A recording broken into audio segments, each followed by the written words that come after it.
President Biden says he's approved a disaster declaration for California as 3 major fires continue to burn.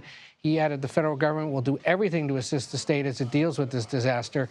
We begin this hour with the warning from the president saying that the fires now are expected to continue, quote, well into next week, but that the federal response will continue to be robust, with hundreds of federal firefighters joining thousands of local and state firefighters on the ground and dozens of federal aircraft also in the skies helping put out these fires. Let's get another update on the situation right now with CBS News correspondent Tom Hanson, who's in Pasadena. Tom, what are you seeing at this hour? Hey there, well, we're in Pasadena, standing outside of the exhibit hall and ballroom. Just a week ago, this was the site of the Rose Bowl parade. Well, now it has turned into an emergency relief and disaster relief center that's housing some 1,200 people, young and old, families, single people, the elderly. So many people are here, and they're not just here from the Pasadena area. They're actually here from all over Los Angeles. And I want to take you around here so you can see exactly what we're seeing on the ground. You can see that food trucks have lined up over here, offering free food for people who are in need. We've also seen people bringing bottles of water. A woman over here is making peanut butter and jelly sandwiches. Really, people in this community are doing anything and everything they can in order to help. Now, this is all unfolding as 5 fires around Los Angeles continue to rage. We are closest to the Eaton fire right now. We're about a stone's throw. We're not right on the fire line, but we're far enough away, we're close enough, I should say, that I don't know if you can see on my shirt, there is a flecks of ash that keep on falling out of the sky. It kind of feels like little flurries of snow, except for it's ash from the fires, and that explains why I am wearing this mask.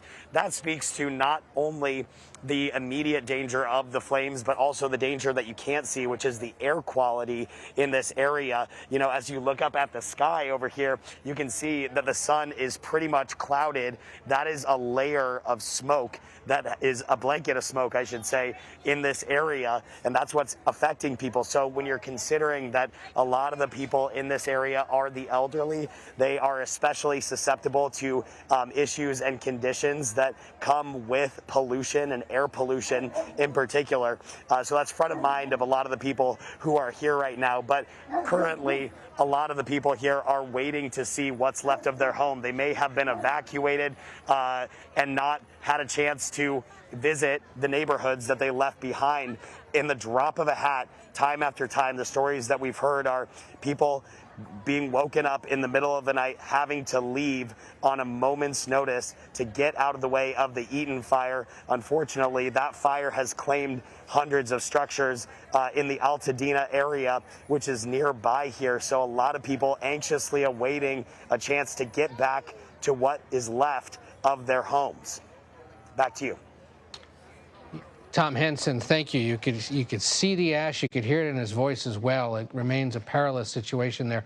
For more coverage of the fires, let's turn to our colleagues at CBS News Los Angeles who've been running coverage 24/7 there across Southern California. Let's listen in. County local officials getting a briefing on the fire to really understand what the needs are as we move forward, not only with regard to the firefight, which Chief Moore was talking about, but also to regard to support the population displaced.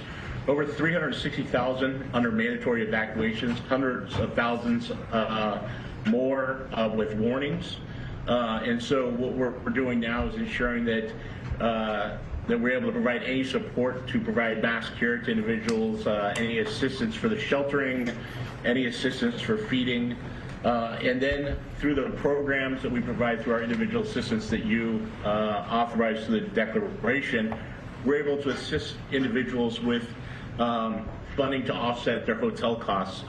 So applying to FEMA on the 1-800-621-3362 number is important, or disasterassistance.gov. We're sending teams out to the shelters. We know that there'll be a huge need after fires for mental health specialists, and working with HHS on providing that. As the Vice President talked about, insurance is problematic in California, especially with the fires. And so not only through some of the changes in our authorities, help now with those that are underinsured, which we see more and more. But we want those that are insured to start seeking assistance to their insurance companies. Our programs can help individuals, especially displaced and who have lost their homes, with rental assistance until they can rebuild, and ultimately provide temporary housing. So we're in discussions with state and local governments on how we will meet those housing needs, both in the interim by using available stockage here, but how can we help rebuild? And then lastly, I would just say that we're really focused on already starting to discuss debris removal and all the hazardous waste that comes from fire and how to remove that safely between local, state, and federal government. We'll rely on federal partners, US EPA, the Corps of Engineers, and others to be part of that technical assistance help to support the safe removal so that ultimately we could rebuild. And one of the new things that we will start doing in the next couple of days is starting that discussion on how do we rebuild, and not only rebuild, but rebuild more resilient and bring together state and local federal agencies to start that discussion in the weeks to months ahead. And so right now we're focused on meeting the immediate needs of those displaced, but already starting to work on recovery and rebuild and bringing all our authorities and the full weight of the federal government and all the resources that you've authorized to help California in that endeavor. Bob, what do you think the biggest challenge is? Also, I got. Oh, sorry, go ahead. Go ahead.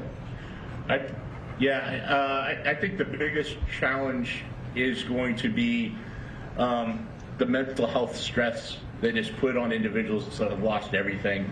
Fires are, so drastic. They destroy everything very quickly. Individuals don't have a lot of notice to leave, and so I think there's going to be a significant mental health strain, followed by a need to help individuals recover and rebuild. And the Vice President is exactly right. I suspect that many have insurance, many are underinsured. And insurance is difficult to get, and some might have lost their insurance or been canceled by insurance companies. And I think that's something we need to continue to work on, as a government at all levels, but something where there'll be gaps in assistance that we will need to bring in not only federal agencies, but nonprofits, private sector to help meet those needs. I think we're going to have to do that. In addition, the fact is that the two declarations I signed, provide for example, the rebuilding of churches and schools and certain, but not businesses, not business centers. And so that's going to be a gigantic cost as well. But the debris removal is a big deal. And that's going to take a long time, isn't it? Yeah, it will take some time to remove the debris. In California, unfortunately, we've had a lot of experience with fighting fires and removing debris, and so it will take months to a year. This is a very widespread with significant damage to infrastructure, and we want to not only immediately remove the hazards, things like propane tanks, some of the power cells that are there, and other contaminants that may be in households, and make sure that they're safe to re-enter and re-look for personal effects.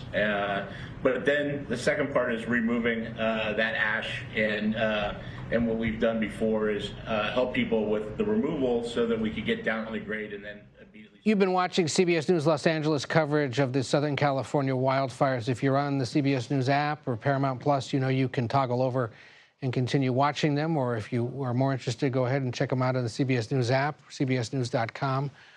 Right now, nearly 200,000 people are under evacuation orders in Southern California. We will, of course, continue to monitor the situation through the rest of this hour and through the rest of the evening and take you back to California later on.